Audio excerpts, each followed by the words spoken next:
Ini Pak, indahnya begini Pak. Maaf ya. Lihat istri itu, ingat Allah. Lihat anak, ingat Allah. Ibu lihat suami, ingat Allah.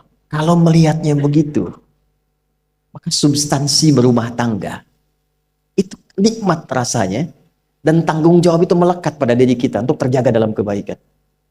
Ya. Saya nitipkan handphone saya ke antum, dan antum tahu itu punya saya. Ya, dan Anda mencintai saya misalnya, ta'zim di situ. Mungkin nggak handphone itu ditempatkan di tempat yang tidak baik? Mungkin nggak Anda taruh di lantai begitu saja? Demi Allah saya katakan, mungkin Anda akan mencari tempat terbaik, disimpan di situ, dirapi-rapikan, dilap-lap, karena Anda merasa itu punya saya yang dititipkan pada Anda. Manusia saja bisa Anda perlakukan demikian. Bagaimana ketika Anda melihat anak itu amanah Allah, yang Anda sebagai orang tuanya akan ditanya di kemudian hari. Maka kalau mau bersikap yang nggak enak itu, nggak bisa Pak kita lakukan. Mau bentak tuh nggak bisa. Mau marah tuh ditahan-tahan. Ya. Dan itu dijaga. Lihat istri sebagai amanah Allah itu beda caranya dengan hanya melihat kemanusiaannya saja. Istri melihat suami sebagai amanah Allah akan lain. Ya. Makanya akan selalu sempat dan optimal merawat istri sendiri dibandingkan lihat-lihat istri orang. Begitu sebaliknya. Ibu pun tidak harus berharap, kenapa ya suami saya nggak seperti Ustadz? Harapan yang sia-sia. Sudah ada turunan hikmahnya. Nah itu ada latihannya. Latihannya apa? Alladzina yadhkurunallah, zikir. Jadi kalau zikir itu sudah kuat dalam diri kita, ya sudah menghadirkan esensi zikir dalam diri kita, yang dilihat semuanya itu semua anugerah Allah Subhanahu wa taala. Jadi saat dia gembira itu dia bersyukur, dan saat dia sedang mengalami duka dia bersabar. Semua sama sebagai ibadah. Ajaban li amril mu'min. Kalau sudah seperti itu, kata Nabi, perkara hidupnya mengagumkan, gak ada keluhan. Itu latihannya zikir. Nah, zikir ini di Quran diturunkan dalam bentuk yang pokok berupa amalan ritual. Karena itulah semua bentuk amalan ritual disebut dengan zikir. Jadi kalau kita ingin hadirkan sifat tadi, maka cara pertama tingkatkan ibadah ritual. Salat. Apalagi? Al-Quran. Saya ambil dua dulu lah, supaya nggak banyak-banyak dulu. Yang pokok salat yang kita lakukan tiap hari. Tinggal kuantitas dan kualitas kita tingkatkan. Maaf, lihat sini baik-baik. Salat itu di Al-Quran disebut dengan zikir. Dalilnya Quran surah ke-20 ayat ke-14. Dan langsung disarikan dengan fungsi ibadah sebagai fungsi hidup kita. Sudah? Perhatikan baik-baik. Innani anallah la ilaha illa ana fa'budni wa aqimis salata lidzikri. Itu dalilnya. Sayalah Allah, kata Allah. La ilaha illa ana, tidak ada Tuhan yang layak dipertuhankan dan layak disembah kecuali saya, Allah. Allah. Bagaimana kenal Allah sebagai Tuhan? Ya, yang layak disembah, yang harus dipertuhankan, kenalnya bagaimana? Mendekatnya bagaimana? Fa'budni, sembah saya supaya kamu kenal saya, dekat dengan saya, tahu saya. Bagaimana caranya? Wa aqimis shalah, tunaikan salat. Jadi kalau pengen dekat dengan Allah, terkoneksi kepada Allah, tersambung, punya sifat tawakal yang kuat, nih tingkatkan salatnya, tambah. Makanya tiap hari kita sholat 5 waktu itu untuk membangun konektivitas dengan Allah. Sebab kalau sudah dekat, aksesnya pun terbuka semua. Itu maksudnya. Anda dekat dengan pimpinan, akses di perusahaannya kan mudah untuk diakses. Ya kan? Kita punya kenalan yang kuat, yang punya sesuatu, aksesnya mudah dibuka. Kita kenal Allah dan dekat dengan Allah. Apa yang sulit bagi Allah? Dan ini kita yakin. Nah sekarang Allah kasih jalan. Coba lihat orang-orang dulu, ya. Mereka ketika akan melatih dirinya untuk tersambung kepada Allah, sholat semua, termasuk para nabi, rasul. Tapi dahsyatnya, ketika ada apapun dalam kehidupannya yang sulit Allah mudahkan, minta langsung dikabulkan. Dan sangat luar biasanya, seringkali terjadi mintanya lewat sholat. Nabi Zakaria itu kan dihukumi istrinya oleh medis itu menopause dan mandul. Maaf, nggak mungkin punya keturunan. Kapan mintanya? Dalam sholat. Mohon sama Allah. Dan itu dikabulkan. Dan diabadikan di Quran dengan surah yang sama, Ali Imran ayat 38 sampai 39. Hunalika da'a Zakaria rabbah qala rabbi habli min ladunka dzurriyyatan thayyibah innaka sami'ud du'a. Ya Allah, mereka mengatakan aku nggak mungkin punya keturunan. Mereka mengatakan istriku punya keterbatasan. Maka aku memohon kepadamu yang tidak punya batas dalam pemberian. Engkau yang maha mendengar. Kalau kepada yang maha mendengar doa saya tidak dikabulkan, mohon tunjukkan kepadaku lewat sholat ini ya Allah, dengan cara apa lagi dan kepada siapa aku mesti memohon. Itu nggak nunggu lama, permohonan selesai turun jawaban ayat 39-nya. Fanadathul malaikatu wa huwa qa'imun yusalli fil mihrab. Turun malaikat mengabarkan engkau dapat kabar gembira akan punya anak, langsung namanya dikasih Allah Yahya. Annallaha yubasyiruka bi Yahya. Artinya hidup yang mustahil menurut manusia, lahir dari rahim seorang perempuan, maaf, yang divonis monopause dan mandul, bayi yang hidup, kata Allah nggak ada yang mustahil, lahir dan terjadi itu. Yahya, John, lahirlah. Kapan terjadinya? Saat sholat. Karena itu saat dipanggil sholat, itu isinya tuh kan doa semua. Silakan ngecek, isinya doa semua. Dari mulai takbir, sujud sampai salam, isinya doa semua. Dan itu konektivitas kita dengan Allah, minta. Kapan itu bisa terkabul dengan cepat doanya? Kapan selesai urusan kita? Kalau koneksinya bagus. Makanya disebutnya zikir, yang terhubung, yang nyambung. Semakin kenal, semakin dekat, semakin mudah. Kadang belum minta, sudah diberi. Ada yang orang belum berucap, Allah sudah berikan. Sehingga ketika menghadapi masalah yang sama, ringan. Bukan nggak punya masalah. Akan dihadapi, diringankan oleh Allah. Masalah yang sama, ini sampai ribut, adu argumentasi. Orang ini cuma senyum, selesai. Betapa banyak masalah kecil diargumentasikan jadi besar. Akhirnya problem. Tapi tidak sedikit masalah besar dihempaskan di atas sajadah. Ketika koneksinya dengan Allah itu kuat, tiba-tiba hilang seketika. Selesai. Makanya Nabi Yakub kalau punya masalah, yang beliau lakukan apa? Dia bentangkan sajadahnya, dia sholat, dia mohon kepada Allah. Itu dilestarikan di Quran surah ke-12 Yusuf ayat ke-86. Aku tuh kalau sedang punya masalah apapun, yang aku bangun konektivitas dengan Allah. Innama ashku bathi wa huzni ilallah. Saya curhatnya cuma sama Allah. Ini Pak, ini bagian pertama. Nah, jadi kalau ingin semakin kuat, sampai ada masalah diringankan, mau kerja dibukakan pintunya, itu ada jenisnya. Yang pokok ada 5 waktu, 17 rakaat. Yang detil itu ada pada sunnahnya. Dan itu hebatnya dalam Islam. Dijelaskan caranya, disebutkan tujuannya, dan diterangkan hikmahnya. Contoh. Kita sekarang jam berapa? Jam 9.20. Di waktu saat ini ada waktu sholat disebut dengan sholat duha. Duha itu dibagi 3. Ada awal duha, penguat zikir, pengganti seluruh bagian zikir di tubuh kita, yang disebut dengan syuruk. Itu kurang lebih jaraknya 1 jam setelah subuh. Jadi kalau tadi 4.45, ya 5.45 menjelang jam 6 itu masuk syuruk. Setelah itu masuk ke jam 8 sampai ke kurang jam 10 itu pertengahan duha. Pertengahan duha. Apa fungsinya? Di antaranya mempermudah rizki. Di antaranya. Bilangannya berapa? 2 sampai 4 rakaat bisa dikerjakan. Ya, dan harapannya apa? Bukan pada rizkinya. Ya, jadi jangan sampai motifnya cuma sekedar keduniawi, kurang tepat. Kenalkan kepada Allah, nanti biarkan janji yang disampaikan oleh lisan Rasulullah itu terjadi. Ya, jangan pada rizkinya, ini terbatas, cuma sampai situ. Tapi kalau kita minta sama Allah, dikasih jalannya itu dari sisi yang tidak kita duga. Anda berhitung, Allah kasih hitungan. Anda tak berhitung, Allah kasih apa yang tidak pernah Anda hitung sebelumnya. Itu poinnya.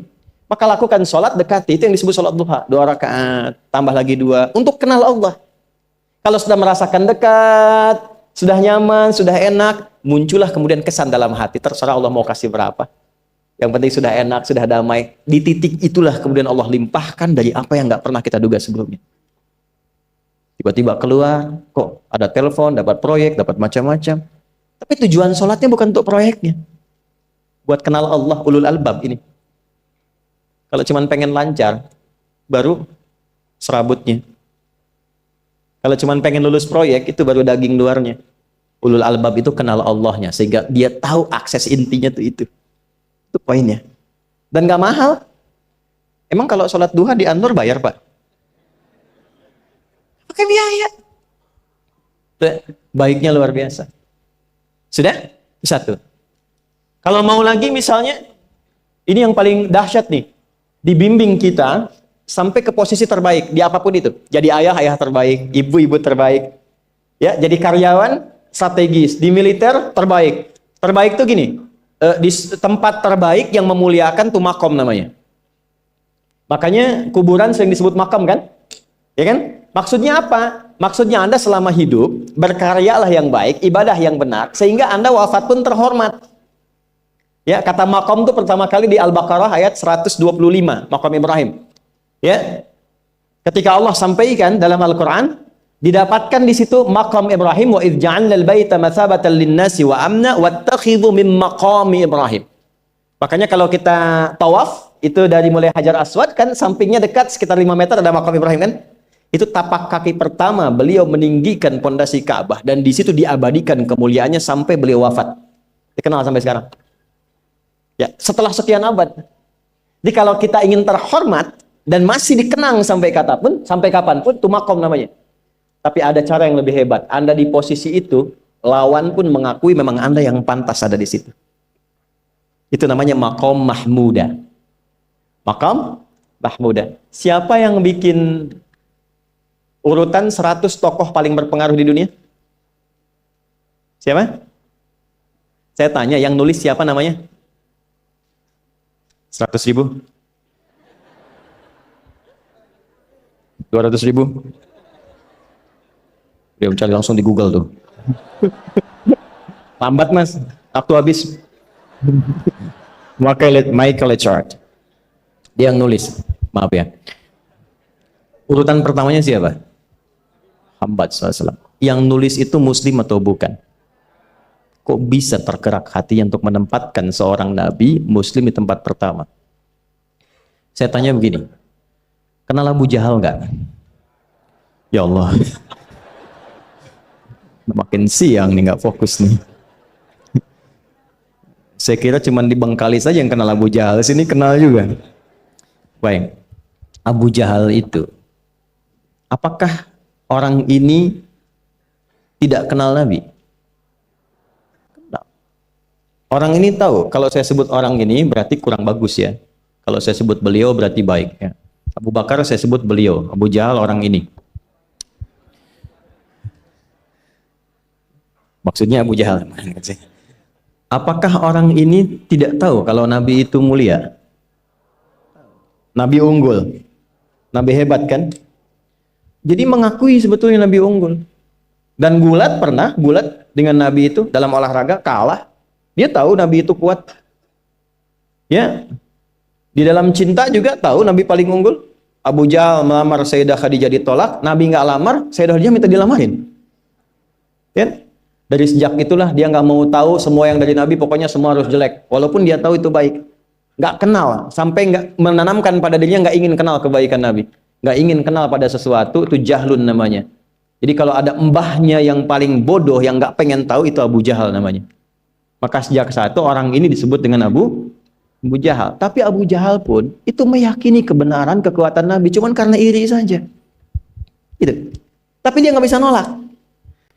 Menilai seseorang di tempat terbaik yang kita nggak bisa nolak dan mengakui memang dia orang yang terbaik, itu namanya makom mahmuda.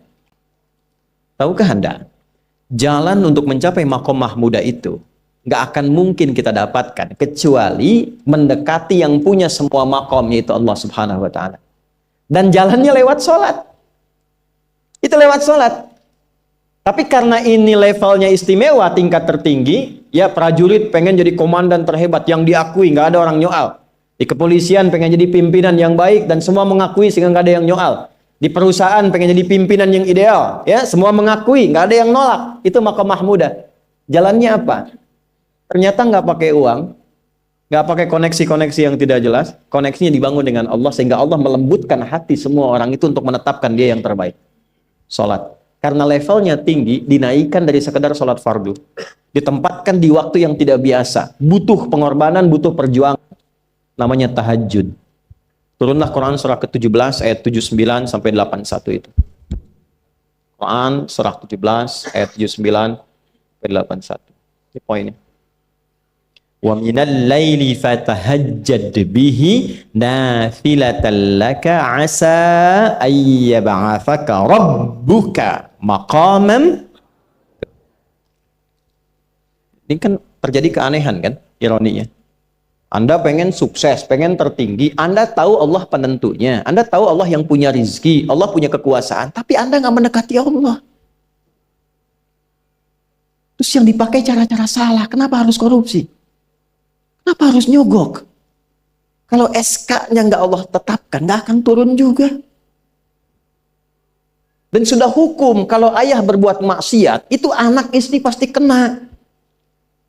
Itu udah hukum. Makanya saya mohon ya para ayah itu kalau mencari nafkah, cari yang benar. Kasihan anak Anda yang di SD. Harus berhenti sekolah. Maaf, bukan anak Anda, maksudnya anak orang lah.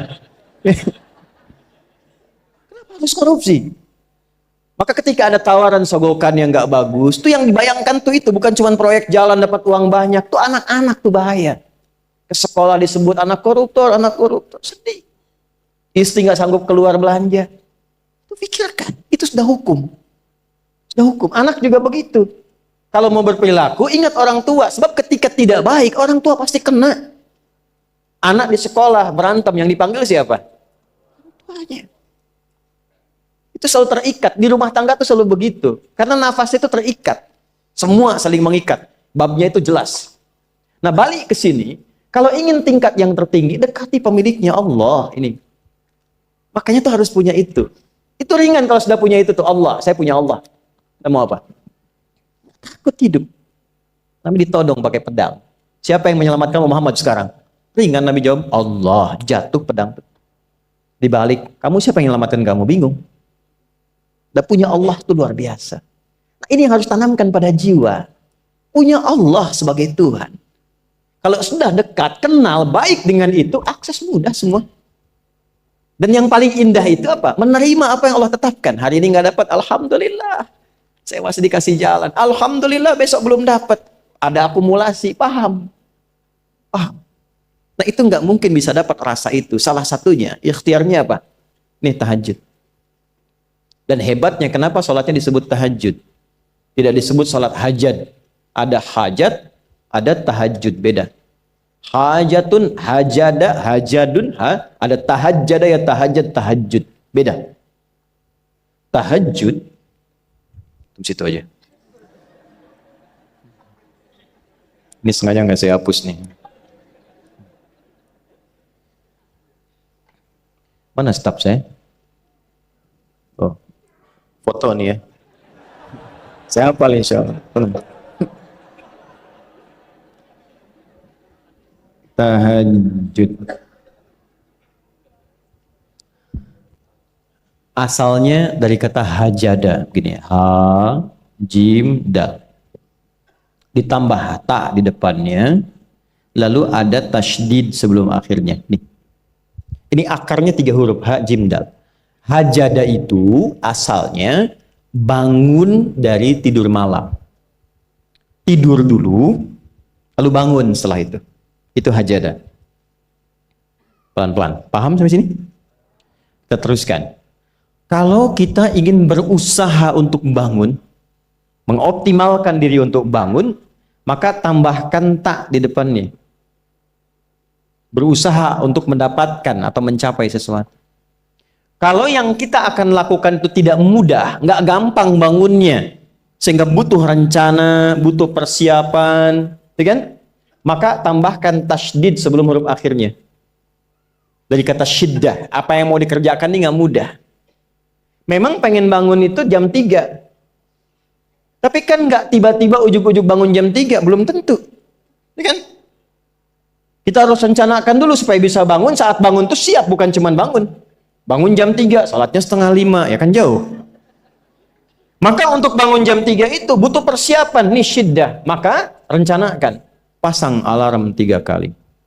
Misal yang ikhtiarnya jam 2, jam 2.15, jam 2.30. Alarm jam 2 untuk mematikan alarm yang kedua. Gitu kan? Yakin saya Anda kalau pasang alarm malam tuh nggak 1, yakin? bangun, ceklek, mati. Minimal ingat akan ada alarm berikutnya kan? Nah, itulah tak. Allah itu sudah tahu modus-modus kita itu. Karena alim maha mengetahui. Detailnya kan kita lakukan kan Allah sudah tahu. Alarm yang kedua, membangun kesadaran paripurna. Peringatan kedua. Kalau pengen bangun, enggak tertidur. Maka ketika sampai pada alarm ketiga, sudah sadar kita. Oh. Papa Bu, alhamdulillah. Lebih baik telat daripada enggak sama sekali. Bangun. Ini. Kalau kita tarik ke implementasi hidup, pengen level tertinggi itu butuh perjuangan. Latihan dulu, kan? Menguras fisik, energi, tenaga, biaya, hasilnya indah. Tapi ada jalan cepat untuk mendapatkan itu. Nih aksesnya bangun kepada Allah. Gitu. Kalau kita tingkatkan ini, itu luar biasa. Jadi itu. Jadi. Nah, kalau ini terus ditingkatkan, terus tingkatkan, nanti membangun value yang terasa. Ada nilai-nilai yang terasakan, kita merasa lebih dekat dengan Allah. Yang biasanya tadi dipanggil azan baru ingat sekarang, baru selesai subuh udah ingat isya. Nanti isya bagaimana, gitu kan urutkan. Tapi tetap zuhur juga, zuhur, asar, maghrib, isya. Waktunya kenal jam berapa. Bahkan dipetakan, saya nanti akan ke sini, masjid yang terdekat di situ. Jadi lihat peta itu, ya lihat peta jalan, saya nggak sebut nama supaya nggak endorse. Itu lihat peta jalan. Itu dia petakan, saya akan sampai di situ jam berapa, durasinya berapa, masjidnya di mana. Kalau tertinggal di situ, di sini saya sholat Jumatnya. Sampai ke situ. Nah, value yang membuat kita semakin meningkat dekat dengan Allah, itu takwa namanya. Takwa. Disebutkan sebanyak 240 kali dalam Al-Quran. Nah, intinya itu ini nih. Jiwa takwanya. Kalau ini sudah ada, Allahu Akbar. Silahkan Anda keluarkan semua kata-kata takwa di Quran. Tidak ada kecuali yang indah semuanya. Quran surah 65. 65 itu babnya bab tolak. Surahnya at-tolak. Tolak itu persoalan terbesar di rumah tangga. Nggak akan bisa terjadi yang demikian itu kalau ada takwa di dalamnya. Nyambung. Kalaupun mesti terjadi, itu spirit takwa mengarahkan pada yang terbaik. Makanya di ayat kedua di ujungnya, sampai ke ayat 3, apa yang terjadi? Di rumah tangga itu kan cuma 2 babnya. Satu masalah dari komunikasi, yang kedua materi. Perhatikan, wa may yattaqillaha yaj'al lahu makhraja wa yarzuqhu min haitsu la. Siapapun yang mampu meningkatkan takwanya kepada Allah, pakai man tuh, setiap personnya. Suami, istri, ayah, ibu, anak, satu keluarga mencoba meningkatkan takwa. Dia tahajud, bangun semua ingatkan.